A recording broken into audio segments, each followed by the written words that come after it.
This is All Indiana Sports. Pascal Siakam and Obi Toppin both back. Is that good? Is this good? I mean, you can't sit them out for tanking. But no. This is how it works. Now that Pascal has an official injury, you could sit him out indefinitely. It's true. They're back, but they played. So we'll see exactly how they do. But we're at a point where the Pacers aren't getting anything done, so it's better to lose games than win games. Speaking of being back, though, Jason Tatum coming back. He tonight. is. Yep, he is. Big for the Celtics because they're in the race. It's just a matter of if Tatum can actually play to the level that he could. Because this is Tatum, 8 months. Not even 8 months after. Right. Tatum's injury, and when it happened, you would think that if everything worked out, if the Pacers were doing well, Hallie could be back in just a few weeks if you really needed him.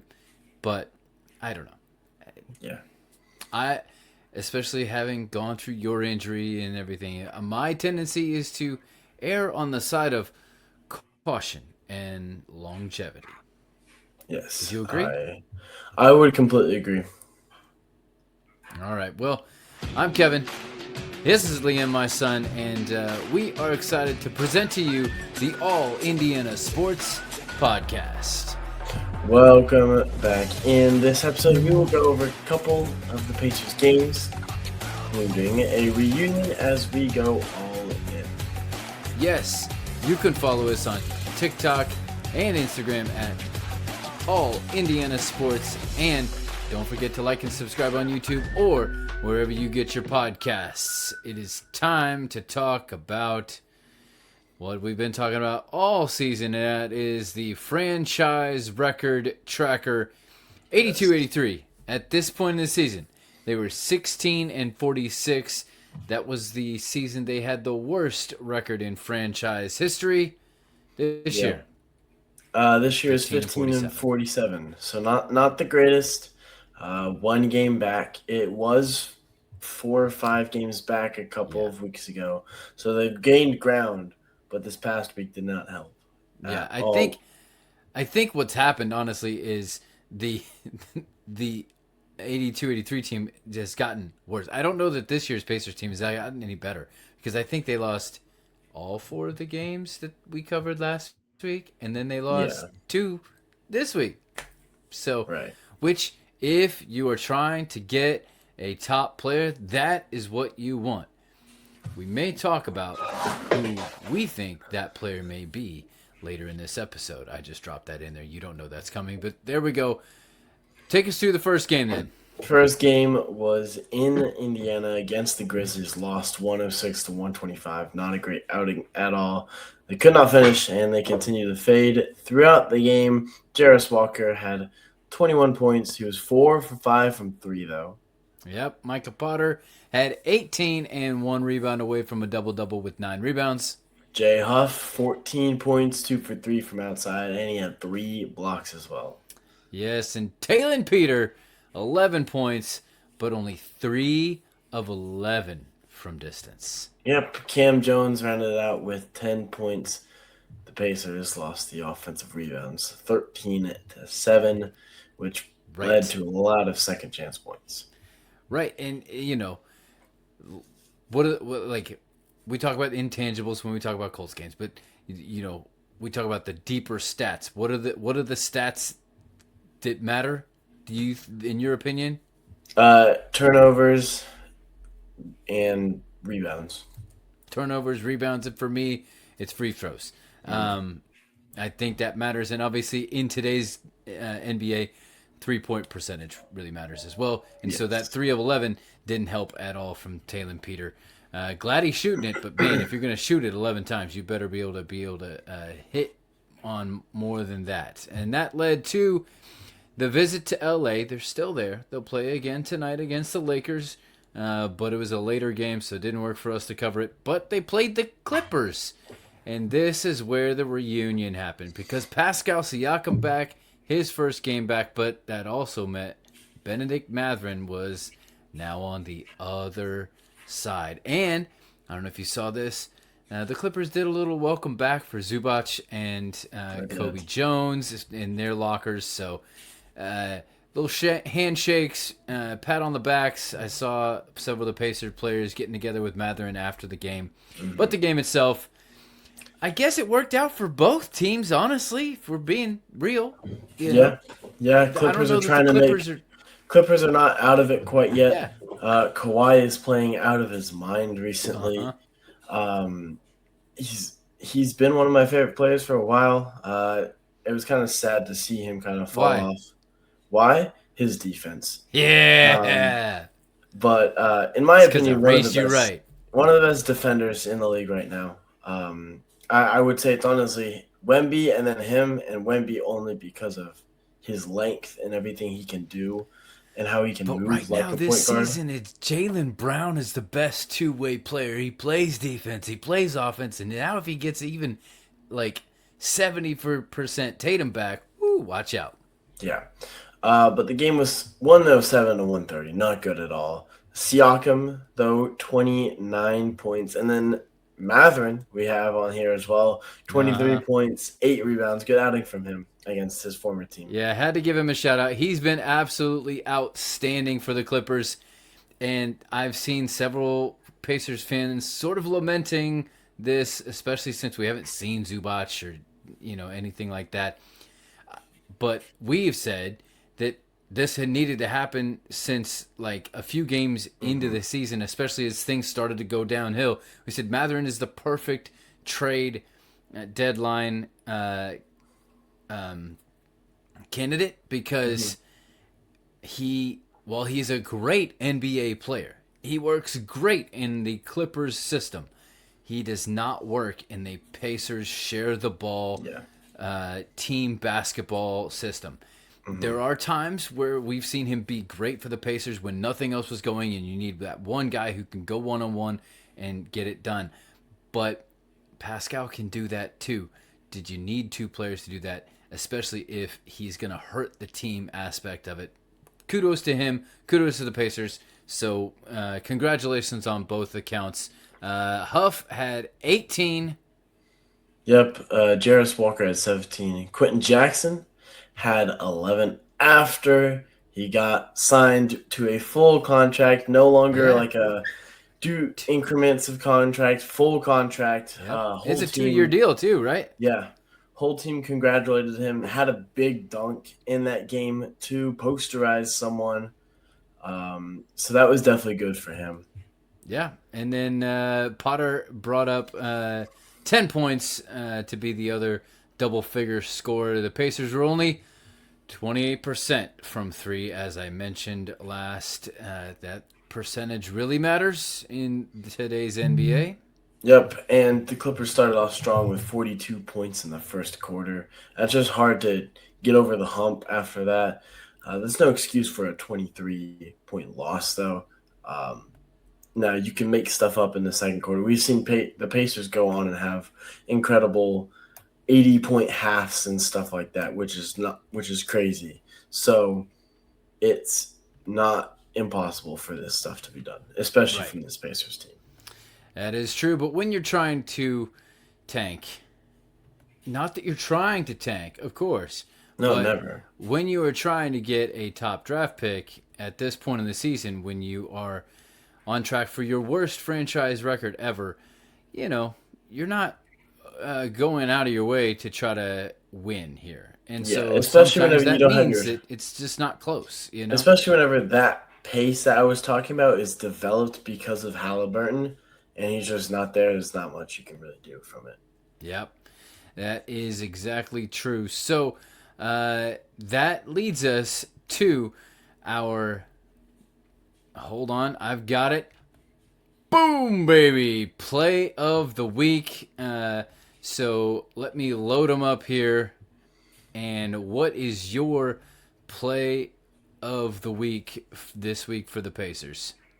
Mine is a J Huff block into a transition dunk. I forget who dunked it, but that it's kind of symbolized what Huff has been able to do this year, um, and what spark he's brought to the Pacers.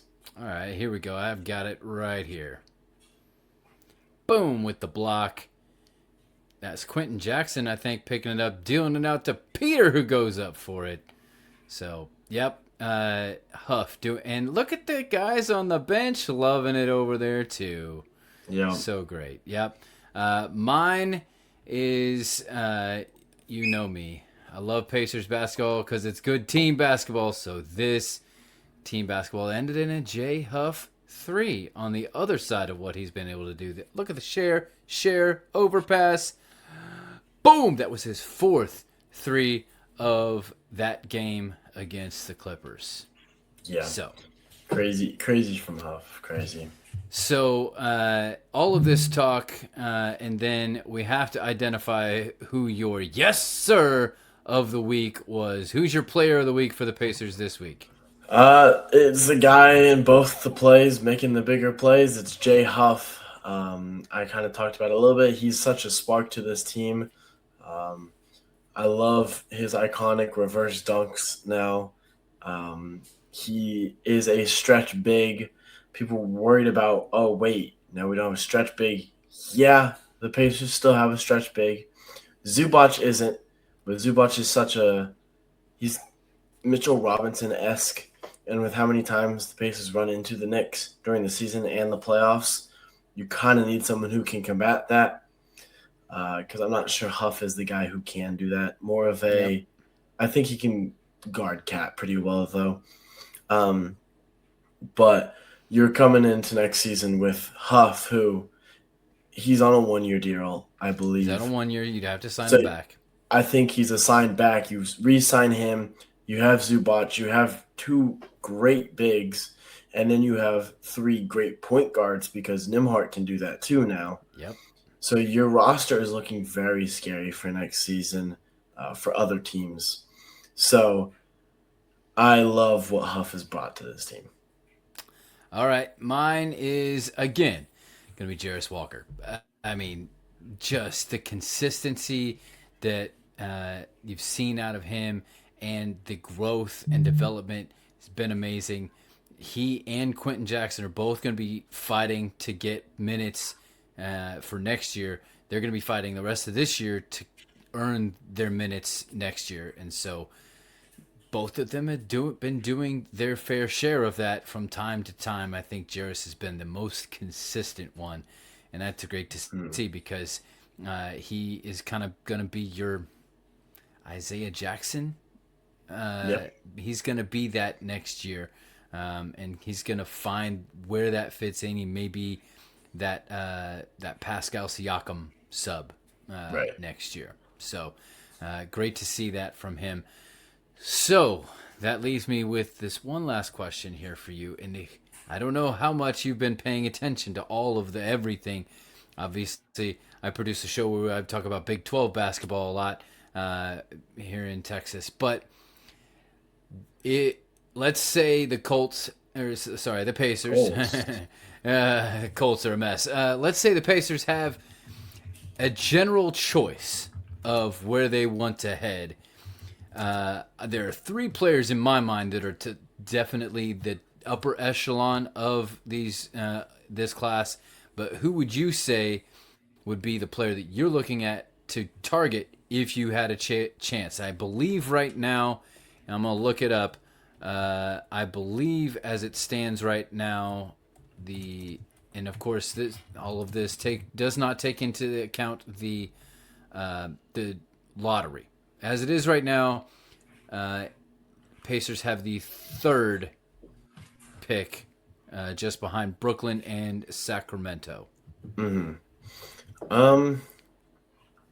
I mean, I had to pull stuff up because I had not been paying attention to college basketball pretty much at all, other than IU, who got a big win. But we'll talk about that at some other point. Yep. You kind of look, okay, what do you need from your team? You have a lot of guards. Yep. You have your big men now. So you're looking for that small forward, power forward type of area.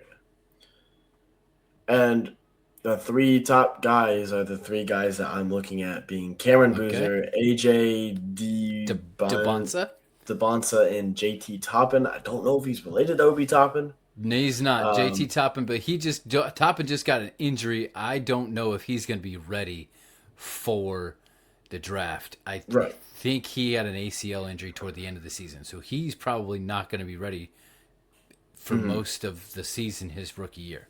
Yes. So that means falling draft stock probably. Right. But he did average a double-double. Yeah. Oh, yeah, he's great. And a 20-point double-double as well.